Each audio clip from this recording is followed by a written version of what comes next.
Il faut dire que hier, après la commune d'Akonda, le chef de l'État, le général Brice Clotaire Oligui Nguema, s'est rendu dans la commune d'Ovendo, accompagné de son épouse Zita Oligui Nguema. Les questions de développement, réhabilitation, des voies de communication, l'accès aux fonciers, les infrastructures sociales de base et d'autres points étaient au centre des échanges. On regarde. Jamais Ovendo n'aura connu pareille mobilisation. En dépit d'une météo capricieuse à l'esplanade de la gare ferroviaire, ils sont tous là.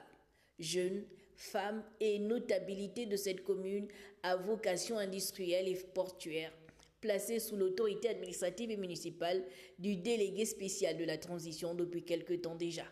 Brice Clotaire Oligui Nguema et la première dame ont été reçus dans le respect de la pure tradition pongwe. Entre les mains du chef de l'État, l'hysope, plante de bénédiction, de purification et de protection, et l'étoffe de tissu traditionnel.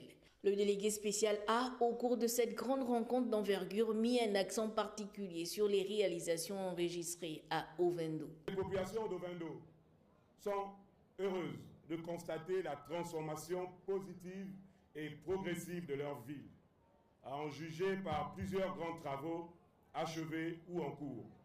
Je citerai par exemple la construction de la passerelle d'Alénakiri et de Petro, la réhabilitation des routes communales, notamment les tronçons Carrefour SNI, Cité SNI, Carrefour Sobraga, Alénakiri, Razel, Hôtel Sosa, Barracuda, Antenne Hertel, Carrefour Touré et entrée Cité Souako, derrière Luce, sortie SNI, SNI, Cité Rose, à Cournam 2, Rougier.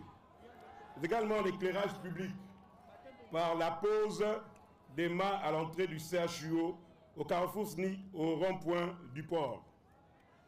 L'achèvement des travaux de l'Institut des maladies infectieuses, professeur Daniel Gaouma, que vous venez de visiter, et sa mise en service.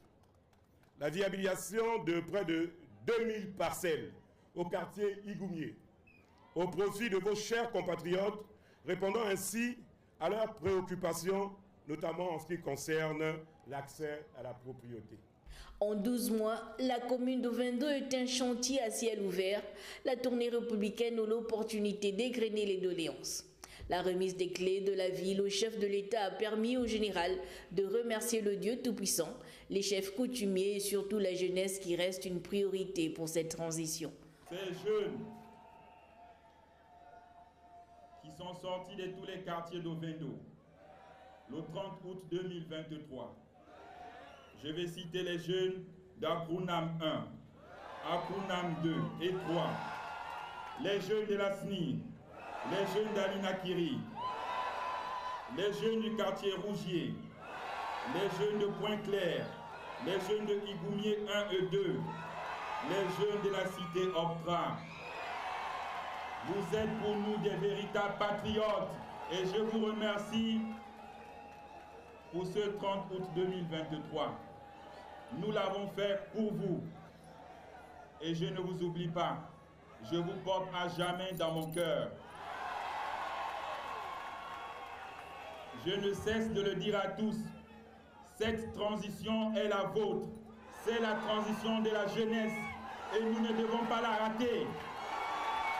La problématique du chômage chez les jeunes, la thématique a nourri cet échange sincère entre natifs d'Ovendo. Mes chers compatriotes, la problématique du chômage chez les jeunes, elle me touche beaucoup. Il s'agit d'un problème qui touche l'ensemble des villes de notre pays. Des mécanismes ont été mis en place pour favoriser l'employabilité des jeunes. Je vous invite à prioriser l'auto-emploi et l'entrepreneuriat. Le pragmatisme du président de la République dans cette commune de plein exercice est source d'espérance et d'espoir pour des lendemains encore meilleurs. 1 milliard pour la commune, un grand marché pour les femmes. Cette étape était précédée par la mise en service de l'Institut des maladies infectieuses, professeur Daniel Gaouma. La structure a pour vocation le diagnostic, les soins, la prévention, la formation et les recherches en maladies infectieuses, la microbiologie et la surveillance des épidémies.